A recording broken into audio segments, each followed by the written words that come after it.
चलो दोस्तों, शुरू करते हैं मनोचित्र कथा की जादुई शीशे का रीछ। अच्छी कहानियाँ दोस्तों, ध्यान से सुनना। मगन सिंह दीपनगर के राजा जगन सिंह का इकलौता बेटा था। वह जितना तलवार का धनी था, उससे अधिक कान का पक्का था। राज्य की प्रजा उसकी प्रशंसा में कहती, युवराज मगन सिंह योग्य पिता का योग्य बेटा है। युवराज मगन सिंह जो ठान लेते हैं उसे पूरा करके छोड़ते हैं। सचमुच युवराज मगन सिंह बहुत ही होनहार है। वही मगन सिंह जब एक बार आखेट करने के लिए वन में गया। अरे, उस पेड़ के नीचे कौन पड़ा है? शायद बेहोश है। मगन सिंह ने अपना घोड़ा रोका और घोड़े से उतरकर उस आदमी के पास पहुंचा। इसके सिर पर बंधी पगड़ी खोलकर मुझे इस पर हवा करनी चाहिए, ताकि ताजी हवा के स्पर्श से इसे होश आ सके। यह सोच जैसे उसने बेहोश आदमी के सिर पर बंधी पगड़ी खोली, ओ पुरुष वेश में, यह तो कोई युवती है। मगन सिंह हैरान सा खड़ा रह गया। फिर कुछ सोचकर उसने बेहोश युवती के मुंह पर हवा की। कुछ ही क्षण बाद, वो इसे होश आ रहा है, आ। अगले पल युवती ने आंखें खोल दी। क्या कौन है आप? घबराओ नहीं, मैं तुम्हारा दुश्मन नहीं हूँ। इस स्थान से गुजर रहा था, तुम्हें बेहोश पड़े देखकर यहाँ रुक गया। वो तो आपको पता चल चुका है कि मैं पुरुष नहीं स्त्री हूँ। आपकी पगड़ी ने आपका सारा रहस्य खोल दिया है। तब अपने खुले बालों को देखकर युवती सारी बात समझ गई। युवराज मगन सिंह ने उससे पूछा, आप कौन हैं और पुरुष वेश धारण करके इस वन में क्या कर रही हैं? मैं अजीतगढ़ की राजकुमारी माघवी हूँ। मैं पुरुष वेश धारण करके इस वन में अकेली आखेट करने आई थी, पर घोड़े पर बैठी एक हिरन का पीछा कर रही थी कि अचानक विद्युत गति से दौड़ते हुए मेरे घोड़े को किसी पत्थर से ठोकर लगी। अगले पल मैं उछलकर घोड़े से पृथ्वी पर आ गिरी और पृथ्वी पर गिरते ही बेहोश हो गई। आँख खुली तो आपको अपने सामने पाया। यह सुनकर, ओ, यह तो हमारे पड़ोसी राजा अजीत सिंह की पुत्री है। अजीतगढ़ के राजा से तो पिताजी महाराज की पुश्तैनी दुश्मनी है। उसे सोच में पड़ा देखकर राजकुमारी ने पूछा, क्या वो आपकी सोच में पड़ गए? क्या आप मुझे अपना परिचय नहीं देंगे? नहीं, ऐसी कोई बात नहीं है। मैं तुम्हारे सीमावर्ती राज्य दीपनगर का युवराज मगन सिंह हूँ और तुम्हारी तरह इस वन में आखेट करने के लिए आया हूँ। वो आपके पिता और हमारे पिता के बीच तो पुरानी शत्रुता चली आ रही है, कहकर माधवी सोच में डूब गई। उसे सोच में डूबा देख, राजकुमारी जी, यदि आप चाहे तो दोनों की पुश्तैनी चली आ रही शत्रुता मित्रता में बदल सकती है। वह कैसे युवराज? मुझसे विवाह करके? क्या? माधवी मगन सिंह की बात सुनकर हक्की बक्की सी खड़ी रह गई। तब, राजकुमारी माधवी, क्या आप जानती हैं कि आपके और हमारे पिता के बीच पुरखों से शत्रुता क्यों चली आ रही है? नहीं। तो सुनो, बहुत वर्षों पहले तुम्हारे खानदान के कोई पूर्वज हमारे किसी पूर्वज के पास हमारे खानदान की किसी राजकुमारी के साथ तुम्हारे खानदान के किसी युवराज का विवाह का प्रस्ताव लेकर दीपनगर आए थे। उनके प्रस्ताव को हमारे पूर्वज ने स्वीकार नहीं किया और झिड़क कर उन्हें दीपनगर से चले जाने को कहा। अतः अपमान की ज्वाला में तपते हुए तुम्हारे पूर्वज वापस अजीतगढ़ चले गए। बस वह दिन और आज का दिन, तभी से दीपनगर और अजीतगढ़ के बीच रोटी बेटी का रिश्ता पूरी तरह समाप्त हो गया। बीच में खड़ी हो गई दुश्मनी की ऊंची ऊंची दीवारें। हो तो यह कारण है दोनों राज्यों की आपसी शत्रुता का। हाँ राजकुमारी माधवी, मैं सच कह रहा हूँ। तुमसे विवाह करके मैं दुश्मनी की उस दीवार को गिराना चाहता हूँ। बोलो, क्या इस कार्य में तुम मेरा साथ दोगी? यह सुनकर माधवी सोच में पड़ गई। युवराज मगन सिंह सुदर्शन पुरुष है। ऐसे युवक से विवाह करना मेरा सौभाग्य ही होगा। और फिर इस विवाह से यदि दो राज्यों का पुनः मिलाप होता हो तो क्या बुराई है? यह सोचकर, युवराज मगन सिंह, मैं आपसे विवाह करने को तैयार हूँ, पर मेरी एक शर्त है। कैसी शर्त? आपको मेरे पिताजी महाराज के पास जाकर स्वयं मेरा हाथ मांगना होगा। मैं तुम्हारी शर्त स्वीकार करता हूँ राजकुमारी माधवी। युवराज, मैंने सुना है कि आप अपने वचन के भूत पक्के हैं। बाद में कहीं अपने दिए वचन से फिर तो नहीं जाएंगे। माधवी, मैं वचन देता हूँ कि शीघ्र ही मैं अजीतगढ़ आकर तुम्हारे पिताजी से मिलूंगा और उनसे तुम्हारा हाथ मांगूंगा। मैं उस दिन की व्यग्रता से प्रतीक्षा करूंगी युवराज। मेरे दिए वचन पर भरोसा रखो राजकुमारी। तब दोनों एक दूसरे से विदा लेकर अपने अपने राज्य वापस चले गए। दीपनगर पहुंचकर, युवराज, आपको महाराज ने याद किया है। तुम चलो, हम शीघ्र ही महाराज के पास पहुंचते हैं। कुछ देर बाद मगन सिंह राजा जगन सिंह के सामने था। आज्ञा दीजिए महाराज, मुझे कैसे याद किया? युवराज, अब तुम युवा हो गए हो, अतः हम चाहते हैं कि तुम्हें विवाह के बंधन में बांध दिया जाए। पिताजी महाराज, हमने अपनी पत्नी का चुनाव कर लिया है। कौन है वह? पिताजी महाराज, वह अजीतगढ़ के राजा अजीत सिंह की पुत्री माधवी है। हम उसी से विवाह करेंगे। हम माधवी को इस बात का वचन भी दे आए हैं। क्या? अजीतगढ़ के राजा के साथ तो हमारा बरसों से बैर चला आ रहा है। क्या तुम बैरी की पुत्री के साथ विवाह करोगे? युवराज, राजकुमारी माधवी की तुमसे कहाँ मुलाकात हुई? तब मगन सिंह ने अपनी और माधवी की मुलाकात के बारे में पिता को बताया। सारी बात जानकर, युवराज मगन सिंह, माधवी का पिता अजीत सिंह हमारा शत्रु है। वह कभी भी अपनी पुत्री का विवाह तुम्हारे साथ नहीं करेगा। कहीं ऐसा न हो विवाह की बात पर हमारे और अजीत सिंह के बीच युद्ध छिड़ जाए। पिताजी महाराज, मैं आपके सम्मान की रक्षा करना भली प्रकार से जानता हूँ। मेरे कारण आपको नीचा नहीं देखना पड़ेगा। ओ युवराज, यह तो तुमने हमें बड़ी उलझन में डाल दिया है, कहकर राजा जगन सिंह सोच में पड़ गए। कुछ देर सोच विचार करने के पश्चात, युवराज, बहुत मनन के पश्चात हम इस निष्कर्ष पर पहुँचे हैं कि राजकुमारी माधवी और तुम्हारा संबंध किसी भी प्रकार नहीं हो सकता। अतः हमारा आदेश है कि आज के बाद न तो तुम माधवी से मिलोगे और न इस विषय में कभी सोचोगे। पिताजी महाराज, आपकी आज्ञा सिर माथे पर, लेकिन मैं माधवी को वचन देकर आया हूँ कि मैं विवाह का प्रस्ताव लेकर उसके पिता के पास सवे आऊँगा। आप तो जानते ही हैं कि मैं अपने वचन का कितना पक्का हूँ। इतना कहकर मगन सिंह तेजी से कक्ष से निकल गया। अब युवराज मगन सिंह उदास सा अपने कक्ष में ही पड़ा रहता, न कहीं आता न कहीं जाता। जगन सिंह के आदेश का वह मन मारकर पालन कर रहा था। जब उससे न रहा गया तो उसने अपने एक विश्वसनीय गुप्तचर को अजीतगढ़ की सूचना लाने के लिए अजीतगढ़ भेजा। गुप्तचर ने वापस लौटकर उसे सूचना दी, युवराज, सूचना अच्छी नहीं है। राजा अजीत सिंह राजकुमारी माधवी के लिए स्वयंवर रचाने जा रहे हैं। क्या? युवराज, आप शीघ्र ही राजा अजीत सिंह से मिलिए, वरना अनर्थ हो जाएगा। तुम ठीक कह रहे हो गुप्तचर, हम शीघ्र ही अजीतगढ़ जाएंगे और इस बारे में राजा अजीत सिंह से बात करेंगे। दूसरी ओर राजकुमारी माधवी अजीतगढ़ में सोच रही थी।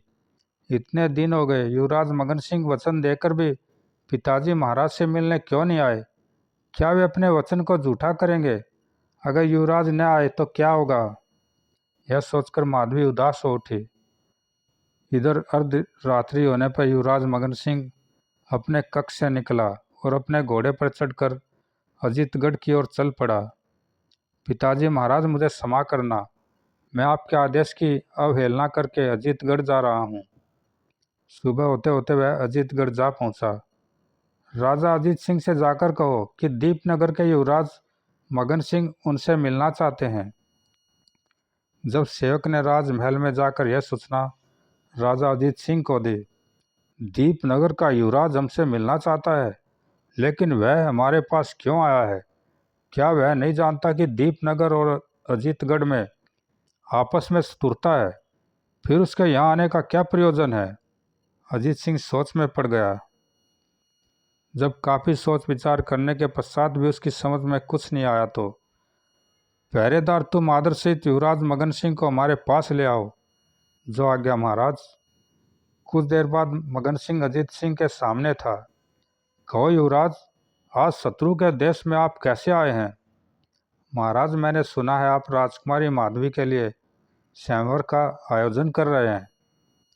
यह सुनकर अजीत सिंह के माथे पर बल पड़ गए। आपने सही सुना युवराज, लेकिन राजकुमारी माधवी के स्वयंवर से आपका क्या मतलब है? महाराज, मैं राजकुमारी माधवी से विवाह करना चाहता हूँ। आपको उनके लिए स्वयंवर करके वर खोजने की कोई आवश्यकता नहीं है। यह सुनकर ओ तो इसका यहाँ आने का प्रयोजन है ओ तो इसका यहाँ आने का यह प्रयोजन है। यह हमारी बेटी से विवाह करना चाहता है, लेकिन हम ऐसा कदापि नहीं होने देंगे। इस विवाह के लिए हम इसके सामने ऐसी मुश्किल शर्त रखते हैं जिसे पूरी करने में ही इसकी मृत्यु हो जाए और यह राजकुमारी माधवी के साथ विवाह करने की बात भूल जाए। यह सोचकर उसने मगन सिंह से कहा, युवराज, मैं तो स्वयंवर के द्वारा राजकुमारी माधवी के लिए योग्य वर की तलाश कर रहा हूँ। अगर तुम मेरी एक समस्या का हल कर दो तो मैं सहर्षि राजकुमारी माधवी का विवाह तुम्हारे साथ कर दूंगा। आपकी क्या समस्या है महाराज? तो सुनो, मेरुदंड पर्वत पर मुंजाल नाम का एक भयंकर दैत्य रहता है। वह प्रतिदिन हमारे राज्य के एक नागरिक को पकड़ कर ले जाता है और उसको मार कर खा जाता है। उसके इस कुकृत्य से हमारी प्रजा में दहशत फैली हुई है। यदि मेरुदंड पर्वत पर जाकर तुम मुंजाल दैत्य को मार दो तो हम सहर्षि राजकुमारी माधवी का विवाह तुम्हारे साथ कर देंगे। महाराज, आप चिंता न करें, मैं भरे दरबार में मुंजाल दैत्य को मारने की शपथ लेता हूँ, लेकिन साथ ही साथ आपको भी कसम उठानी होगी कि मुंजाल दैत्य की मृत्यु के पश्चात आप राजकुमारी माधवी का विवाह हमसे कर देंगे। यह सुनकर मैं इस बात की भरे दरबार में शपथ लेता हूँ कि मैं अपनी बात पर दृढ़ रहूँगा। बस महाराज, अब मुंजाल दैत्य को मारने का जिम्मा हमारा रहा। अब वह आपके राज्य के किसी भी नागरिक को उठाकर नहीं ले जाएगा। अब हम उसे मारने के पश्चात ही आपके पास आएंगे। कहकर मगन सिंह दरबार से निकल गया। दूसरी ओर दरबार में राजा अजीत सिंह का पंखा जलने वाली दासी दरबार समाप्त होने पर भागी भागी राजकुमारी माधवी के पास पहुंची। राजकुमारी जी, कुछ सुना आपने? क्या बात है, तू इतनी उतावली सी क्यों है? राजकुमारी जी, बात ही ऐसी है, सुनेंगी तो आप भी उतावली हो उठेंगी। अब कुछ कहेगी भी या यूं ही भूमिका बांधती रहेगी? राजकुमारी जी, आज दरबार में दीपनगर के युवराज मगन सिंह आए थे। उन्होंने भरे दरबार में महाराज के सामने आपके साथ विवाह का प्रस्ताव रखा। क्या सच? तब पिताजी महाराज ने उनकी बात का क्या जवाब दिया? महाराज ने युवराज मगन सिंह से कहा कि यदि वह मेरुदंड पर्वत पर रहने वाले मुंजाल दैत्य को मार दे तो वह सहर्षि अपनी पुत्री का विवाह उसके साथ कर देंगे। वो मुंजाल दैत्य तो नरभक्षी है। लेकिन राजकुमारी जी, युवराज मगन सिंह ने तो महाराज की बात मान ली है और वे मुंजाल दैत्य को मारने के लिए मेरुदंड पर्वत की ओर चले गए हैं। हे मेरे भगवान, पिताजी महाराज को यह क्या सूझी? उन्होंने युवराज मगन सिंह के सामने ऐसी कठोर शर्त क्यों रख दी? माधवी चिंता में डूब गई।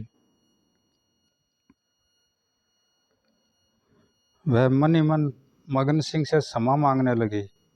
युवराज, मुझे क्षमा कर देना, आप तो सचमुच ही अपने वचन के पक्के निकले। मैं तो आपके बारे में क्या अनगढ़ बातें सोच रही थी। आप वास्तव में ही अपनी बात के धनी हैं। वह शैया से उठकर सिगरी देव प्रतिमा के सम्मुख पहुंची। देव, युवराज मगन सिंह की रक्षा करना। मुंजाल दैत्य उनका बाल भी बांका न कर सके। इधर राजा अजीत सिंह अपनी चाल पर मन ही मन खुश हो रहा था। वाह, क्या चाल चली है मैंने! मुंजाल दैत्य के अंत का झूठा नाटक रचकर मैंने युवराज मगन सिंह को नरभक्षी मुंजाल राक्षस के पास भेज दिया है। मुंजाल के पास आज तक जो भी गया है जीवित नहीं लौटा है, अतः वह मगन सिंह को मारकर खा जाएगा।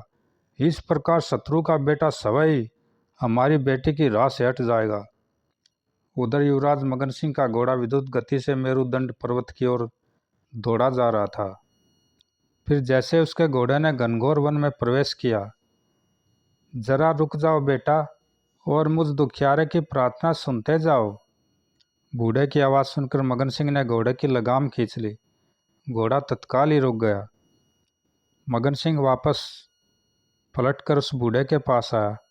क्या बात है बाबा, आपने मुझे क्यों पुकारा था? बेटा, मेरे घाव पर मक्खियाँ बैठ बैठ कर मुझे पीड़ा पहुंचा रही हैं। मेरे इस लोटे से मेरे इस लोटे में मेरी दवा रखी है। कृपा करके तुम मेरे घाव पर दवा लगा दो ताकि मुझे चैन मिल सके। सुनकर मगन सिंह ने बूढ़े के पास रखा लोटा उठाया और उसमें रखी दवा उसके घावों पर लगाने लगा। बेटा, दवा धीरे धीरे लगाओ, जख्मों में बहुत दर्द हो रहा है। अच्छा बाबा। जैसे वह बूढ़े के घाव पर दवा लगा कर चुका, वो यह क्या एकाएक ही सारे में यह प्रकाशमान धुआं सा क्यों फैल गया है? यह क्या माया है? जब धुआं छटा, आप कौन हैं? कुछ देर पहले यहाँ तो कोढ़ी बैठा था, वह कहाँ गया? बेटा, मैं ही वह बूढ़ा कोढ़ी हूँ। तुम्हारी परीक्षा लेने के लिए ही मैं कोढ़ी बना था। लेकिन आप है कौन महानुभाव? बेटा, मैं धर्म हूँ। कोढ़ के रिश्ते हुए घाव को देखकर भी तुमने नाक भो नहीं चढ़ाई और घाव पर दवा लगाने को तैयार हो गए। इस प्रकार मेरे घाव पर दवा लगाकर तुमने मनुष्य होने के सच्चे धर्म का पालन किया है। मैं तुमसे बहुत प्रसन्न हूँ। लो, यह तलवार लो। मुंजाल दैत्य को घायल करने में यह तुम्हारी सहायता करेगी। वो तो आप जानते हैं कि मैं मुंजाल दैत्य को मारने जा रहा हूँ। कहकर मगन सिंह ने धर्म से तलवार ले ली और उसे प्रणाम करके वहाँ से चल दिया। चलते चलते जब उसका घोड़ा झोपड़ी के पास से गुजरा, बेटा रुक जाओ, जरा झोपड़ी में आकर मेरी बात सुनते जाओ। आवाज़ सुनकर मगन सिंह ने अपना घोड़ा रोक दिया और घोड़े से उतरकर झोपड़ी के द्वार पर आया। कौन है झोपड़ी में? हमें किसने पुकारा था? बेटा, झोपड़ी के अंदर चले आओ। मैं बहुत बूढ़ी हूँ, इसलिए मुझसे चला फिरा नहीं जाता। सुनकर वह झोपड़ी में पहुंचा। अब बताओ माँ, तुम्हें क्या कष्ट है? तुमने मुझे क्यों आवाज़ दी थी? बेटा, मैं कई दिन से प्यासी हूँ। पानी न मिलने के कारण मेरा गला सूखा जा रहा है। मैं चलने फिरने से लाचार हूँ। यहाँ से कई कोस दूर दक्षिण दिशा में पानी का झरना है। क्या तुम वहाँ से मेरे लिए पीने का पानी ला सकते हो? क्यों नहीं माँ, आप बेफिक्र रहे, मैं आपके लिए अभी पानी लेने जाता हूँ। कहकर मगन सिंह ने लोटा उठाया और झोपड़ी से निकल गया। अब उसका घोड़ा पानी की खोज में दक्षिण दिशा की ओर दौड़ रहा था। झरने पर पहुंचकर उसने लोटे में पानी भरा और पानी लेकर वापस झोपड़ी की ओर लौट चला। झोपड़ी में पहुंचकर, लो माँ, पानी पीकर अपनी प्यास बुझाओ। जुग जुग जियो बेटा, दूर से पानी लाकर तूने मुझ पर बहुत एहसान किया है। मगन सिंह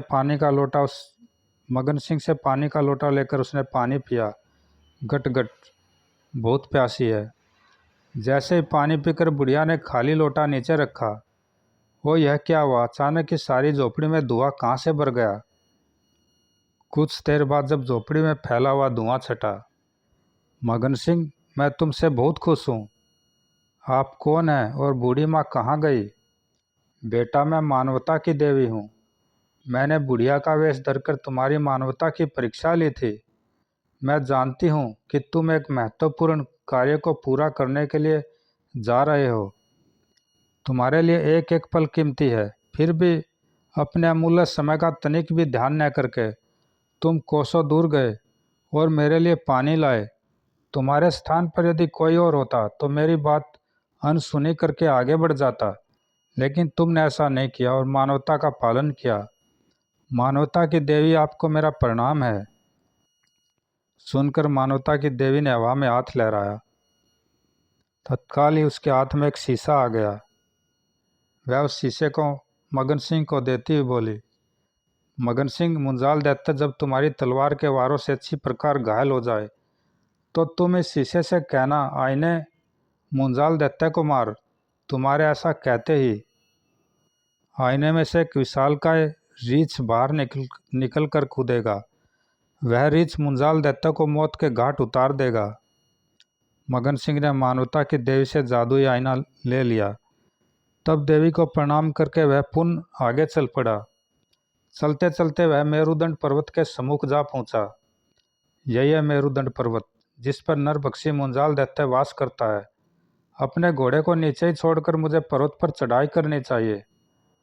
अतः मगन सिंह ने पास ही के पेड़ से अपना घोड़ा बांध दिया और पर्वत पर चढ़ना प्रारंभ किया। बहुत मुश्किल से उसने पर्वत की चढ़ाई पूरी की। ऊपर पहुंचकर वो गुफा के बाहर कितने नरकंकाल पड़े हुए हैं। लगता है ये नरकंकाल मुंजाल दैत्य के हाथों मारे गए अभागे मनुष्यों के हैं। तब मगन सिंह ने आगे बढ़कर गुफा में झांका। गुफा तो खाली पड़ी है। लगता है मुंजाल दैत्य शिकार की खोज में गया हुआ है। मुझे यहीं पर बैठकर मुंजाल दैत्य के लौट कर आने की प्रतीक्षा करनी चाहिए। अतः मगन सिंह गुफा के द्वार पर ही बैठ गया। अभी उसे वहां बैठे कुछ ही देर हुई थी कि वो सामने से मुंजाल दैत्य उड़ा चला आ रहा है। मुझे सावधान हो जाना चाहिए, सोचकर मगन सिंह का हाथ तलवार की मूठ पर कस गया। जैसे उड़ता हुआ मुंजाल राक्षस गुफा के द्वार के पास उतरा। रुक जा नराधम, पहले मुझसे दो दो हाथ कर ले, तब आगे बढ़ना। कौन है रे तू? मुझे चुनौती देने की तेरी हिम्मत कैसे हुई? मैं हूं तेरी मौत। हा हा हा, मूर्ख, मौत तो स्वयं मुझसे थर्राती है। देख नहीं रहा तू चारों ओर एक से बढ़कर एक बलशालियों के नरकंकाल फैले पड़े हैं।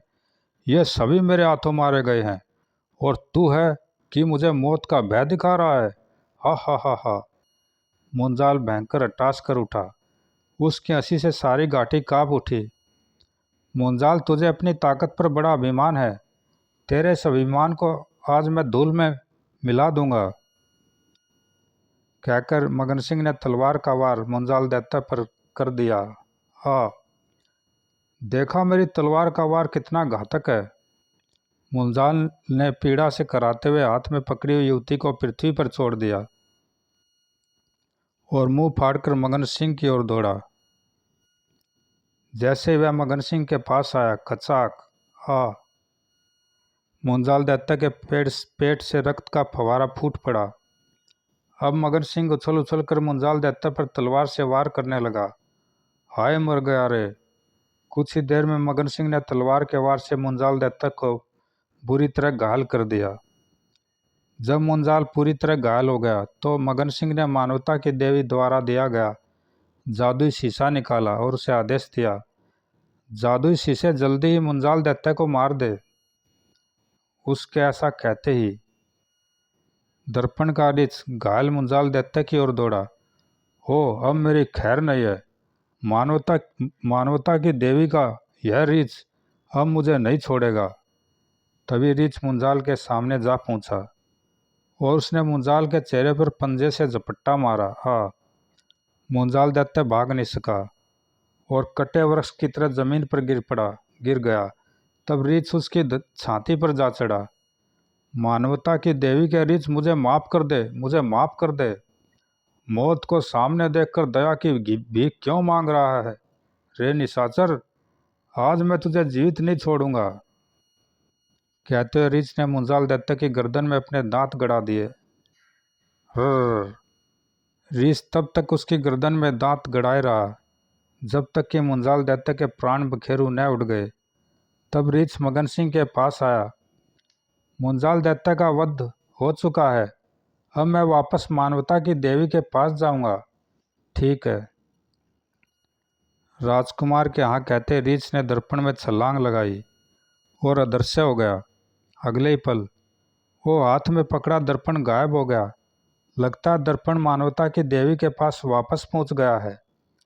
तभी मगन सिंह की तलवार में से आवाज आई, मगन सिंह, मेरा कार्य भी अब समाप्त हो चुका है। अब मैं भी धर्म के पास वापस जाना चाहती हूँ। ठीक है, तुम भी जा सकती हो। तब मगन सिंह के हाथ में पकड़ी हुई तलवार भी अदृश्य हो गई। अब मगन सिंह भय से कांपती हुई युवती के पास पहुंचा। उसे देखते ही वह भय से गिड़गिड़ाने लगी। मुझे मत मारो, मुझे छोड़ दो। मुझसे डरो नहीं, मैं तुम्हारा शत्रु नहीं हूँ। मैं भी तुम्हारी तरह साधारण मानव हूँ। तुम तो दैत्य से भी ज़्यादा शक्तिशाली हो, तभी तो इस दैत्य को चुटकी बजाते ही मार दिया। अवश्य ही तुम कोई जादूगर हो। मुझ पर रहम करो और मुझे छोड़ दो। बहन, मुझसे डरो नहीं, मैं तुम्हारा शुभ चिंतक हूँ। यह सुनकर, ओ तुमने मुझे बहन कहा, कहते हुए युवती की आंखें भर आई और वह फूट फूट कर रोने लगी। अरे तुम तो रोने लगी, चुप हो जाओ और मुझे अपने रोने का कारण बताओ। मगन सिंह ने उसको दिलासा दिया और उसे चुप कराया। तत्पश्चात, भैया मैं प्रीतनगर की राजकुमारी प्रतिभा हूँ। प्रीतनगर के राजा प्रीतम सिंह मेरे पिता हैं। जब मैं छोटी सी थी तो मेरी माँ की मृत्यु हो गई थी। तब मेरे पिताजी ने रानी ललिता से दूसरा विवाह कर लिया। मेरी सौतेली माँ बहुत क्रोधी स्वभाव की है।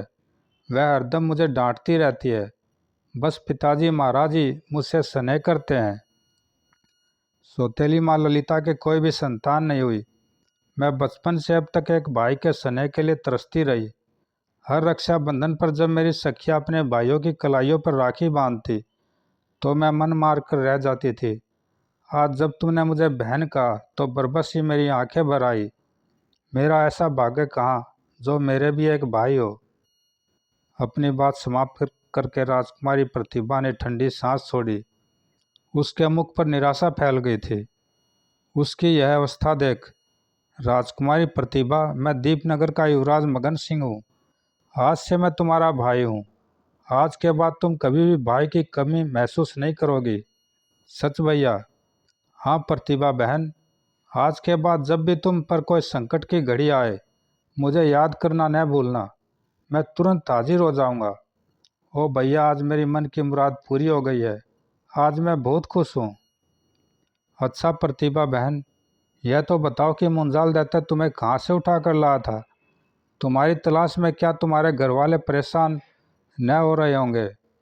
भैया, आज पिताजी महाराज जब आखेट करने के लिए वन में जाने लगे तो जिद करके मैं भी उनके साथ हो ली थी। वन में ही मुंजाल दैत्य से हमारी मुठभेड़ हुई। मुंजाल दैत्य मुझे मुट्ठी में पकड़कर आकाश में उड़ गया और नीचे रथ में खड़े पिताजी महाराज चिल्लाते ही रह गए। और और कोई तो मेरे इस प्रकार मुंजाल दैत्य के हाथों पड़ने से दुखी न हो रहा होगा। आप पिताजी महाराज अवश्य मेरे वियोग में पागल हो रहे होंगे। वे मुझसे बहुत प्यार करते हैं। तो आओ मैं तुम्हें तुम्हारे राज्य में छोड़ आऊँ। चलो भैया, इस मनुष्य जगह से मुझे फौरन ले चलो। तब मगन सिंह ने मृत मुंजाल दैत्य के सिर के सींग तोड़े और उन्हें अपने पास रख लिया। तत्पश्चात वह राजकुमारी प्रतिभा को साथ लेकर मेरुदंड पर्वत से नीचे उतरने लगा। संभल कर बहन, कहीं पाँव न फिसल जाए।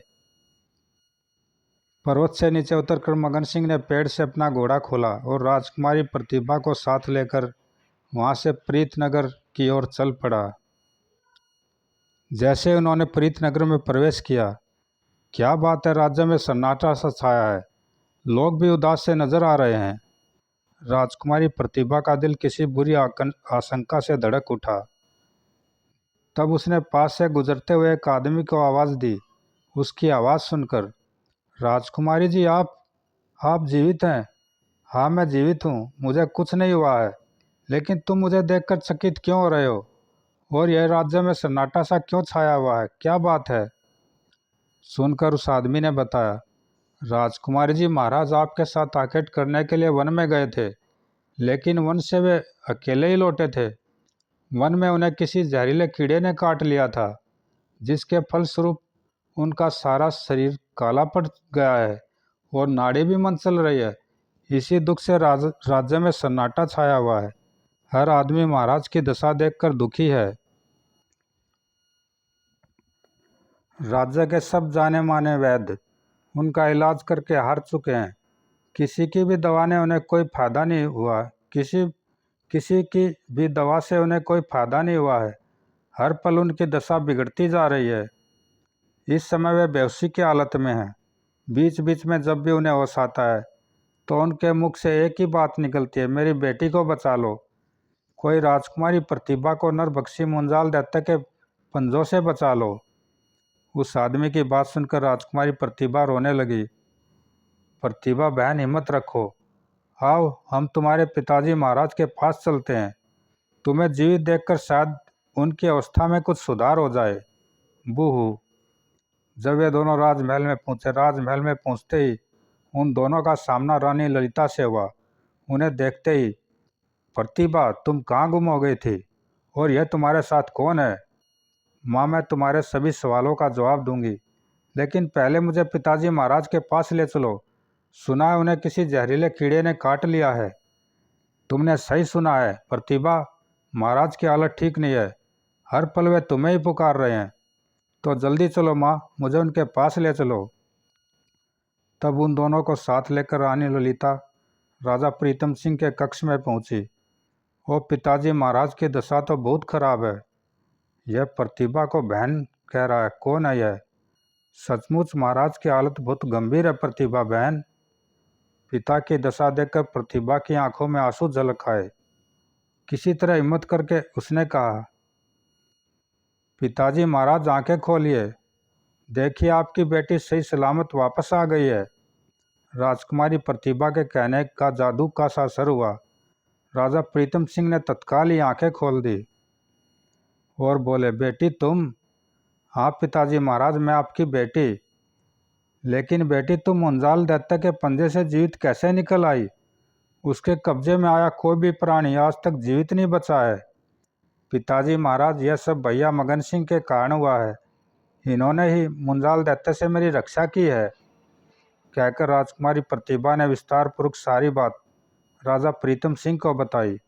सारी बात सुनकर राजा प्रीतम सिंह के मुंह से कराह निकल आई। हाय, क्या हुआ पिताजी महाराज? बेटी, मेरे सारे शरीर में आग सी लगी हुई है। लगता है अब मैं बचूंगा नहीं, मेरा अंत समय आ गया है। ऐसा न कहिए पिताजी महाराज, आप जल्दी ही स्वस्थ हो जाएंगे। नहीं बेटी, झूठी दिलासा न दो, अब मैं बचूंगा नहीं। मुझे दुख तो इस बात का रहेगा कि मैं तुम्हें किसी भी प्रकार का सुख न दे सका। मुझे क्षमा कर दो बेटी। पिताजी महाराज, ऐसा न कहिए। राजकुमारी प्रतिभा ने घबराकर पिता का हाथ पकड़ लिया। तब राजा प्रीतम सिंह ने पास खड़े मगन सिंह से कहा, बेटा मगन सिंह, जब तुमने राजकुमारी प्रतिभा को अपनी बहन बनाया है तो मेरे बाद इसका ख्याल रखना। चूंकि बेटी प्रतिभा तुम्हें अपना भाई मान चुकी है, इसलिए हमारी इच्छा है कि अब हमारी चिता को तुम ही अग्नि दिखाओ। महाराज, दिल छोटा न कीजिए, मैं बहन प्रतिभा का पूरा ख्याल रखूंगा। अंत में राजा प्रीतम सिंह ने रानी ललिता से कहा, रानी बेटी प्रतिभा को तुम्हारे भरोसे छोड़े जा रहा हूँ, इसका ख्याल रखना। महाराज, मैं प्रतिभा की सौतेली माँ ही सही, पर आखिर हूँ तो इसकी माँ ही। भला कोई माँ अपनी इकलौती संतान को क्यों दुख देगी? मैं इसका पूरा ख्याल रखूंगी। कहते कहते रानी ललिता की आंखों में आंसू भर आए। तभी राजा प्रीतम सिंह ने एक हिचकी ली। तत्पश्चात राजा प्रीतम सिंह के प्राण बखेरू उड़ गए। हे राम! महाराज, पिताजी! वो राजा प्रीतम सिंह तो वास्तव में ही स्वर्ग सिधार गए। बेचारी प्रतिभा पर तो दुखों का पहाड़ टूट पड़ा है। राजा प्रीतम सिंह के निधन का समाचार सुनते ही सारे राज्य में शोक की लहर दौड़ गई। तब पूर्ण राज के सम्मान के साथ राजा प्रीतम सिंह की शव यात्रा निकाली गई। महाराज प्रीतम सिंह अमर रहे। नदी के तट पर राजा प्रीतम सिंह की चिता जलाई गई। राजा प्रीतम सिंह की अंतिम इच्छा के अनुसार युवराज मगन सिंह ने ही उनकी चिता को अग्नि दिखाई। जब चिता जलकर पूर्ण रूप से राख बन गई तो वह राजमहल वापस लौट आया। राजमहल पहुंचकर, बहन प्रतिभा, जो होना था वह तो हो गया है, अब तुम धैर्य रखो। शायद तुम्हारी किस्मत में पिता का इतना ही सुख लिखा था। सुनकर प्रतिभा ने सोनी आंखों से उसकी ओर देखा और नजरें झुका ली। बहन प्रतिभा, अब मैं चलूँगा। जब भी तुम्हें मेरी आवश्यकता हो फौरन दूत को दीपनगर भेज देना, मैं तुरंत तुम्हारे पास चला आऊँगा। अच्छा भैया। तब वह रानी ललिता के पास पहुँचा। रानी माँ, राजा प्रीतम सिंह की मृत्यु से राजकुमारी प्रतिभा का दिल बहुत दुखी है। उसका भली प्रकार ख्याल रखना। मुझे अपने कर्तव्य का भली प्रकार ज्ञान है, तुम प्रतिभा के बारे में चिंतित न हो। फिर वह राजकुमारी प्रतिभा से विदा लेकर वहाँ से चल दिया। कई दिन का सफ़र तय करने के पश्चात जब वह राजा अजीत सिंह के दरबार में पहुंचा, उसे देखकर राजा अजीत सिंह हक्का बक्का रह गया। युवराज मगन सिंह, क्या तुम जीवित हो? हाँ महाराज, मैं जीवित ही आपके सामने खड़ा हूँ। युवराज, क्या तुम हमारी समस्या हल कर आए हो? मुंजाल दैत्य का क्या हुआ? महाराज, मैं आपकी समस्या को हल करके ही यहाँ आया हूँ। मुंजाल दैत्य अब इस दुनिया में नहीं है, उसे मैंने मौत के घाट उतार दिया है। क्या? हाँ महाराज, मैं सच कह रहा हूँ। लेकिन तुम्हारे पास इस बात का क्या प्रमाण है कि मुंजाल दैत्य अब जीवित नहीं है? मैं अभी आपके सामने इस बात का प्रमाण प्रस्तुत करता हूँ महाराज। कहकर मगन सिंह ने मुंजाल दैत्य के दोनों सींग निकाले। महाराज, इन सींगों को तो आप पहचानते ही होंगे। ओ, ये तो मुंजाल दैत्य के सींग हैं। इसका मतलब है तुमने वास्तव में ही मुंजाल दैत्य को मार दिया है।